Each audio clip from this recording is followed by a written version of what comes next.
আমাৰ সদৌ যোৰহাট জিলা সত্ৰ মহাসভাৰ সকলো বিষয়ববীয়া আৰু সদস্য ইয়াত উপস্থিত আছিল।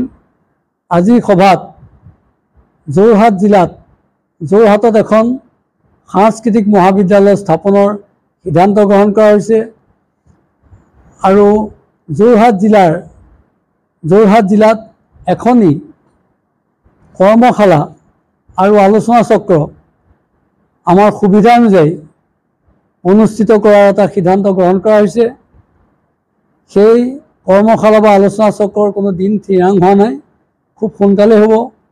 আৰু যোৰহাট জিলাৰ যিসকল আমাৰ সত্তৰঊৰ্ধ্বৰ পৰম শ্ৰদ্ধাৰ সত্ৰাধিকাৰ তেখেতসকলক আমাৰ জীৱন জোৰা সাধনা বঁটা দিয়াৰ এটা সিদ্ধান্ত গ্ৰহণ কৰা হৈছে, সমন্বয় জনোৱাৰ সিদ্ধান্ত গ্ৰহণ কৰা হৈছে।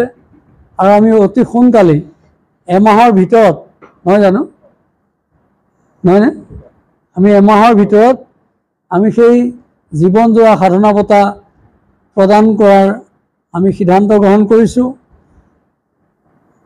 ইয়াৰ উপৰিও আমি সদৌ অসম সত্ৰ মহাসভাই অসমৰ সকলো সত্ৰৰ তথ্য সম্বলিত এখন বুৰঞ্জী, এখন গ্ৰন্থ প্ৰকাশৰ আমি সিদ্ধান্ত গ্ৰহণ কৰিছোঁ। আমি সেই সংক্ৰান্তত অসমৰ সকলো আমাৰ সদৌ অসম সত্ৰ মহাসভাৰ সকলো জিলা সমিতিক আমাৰ কেন্দ্ৰীয় সাধাৰণ সভাই নিৰ্দেশনা প্ৰদান কৰিছে তথ্যসমূহ এমাহৰ ভিতৰত তথ্য সংগ্ৰহ কৰি কেন্দ্ৰীয় সমিতিক প্ৰদান কৰিবলৈ।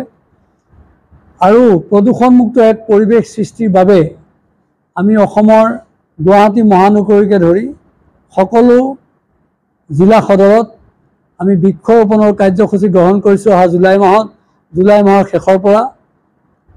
তাৰ বাহিৰেও আমি অহা 7 আৰু 8 জুলাইত উৰিষ্যাৰ কটকস্থিত ৰবেন্স ইউনিভাৰ্চিটিত আমি গুৰুজনা মহাপুৰুষ শ্ৰীমন্ত শংকৰদেৱ আৰু মাধৱদেৱৰ সৃষ্টিকৰ্মৰ ওপৰত আৰু ইয়াৰ বিশ্বজনীনতাৰ ওপৰত এক আমি আন্তঃৰাষ্ট্ৰীয় পৰ্যায়ৰ আলোচনা চক্ৰ অনুষ্ঠিত কৰিবলৈ আমি গৈ আছোঁ।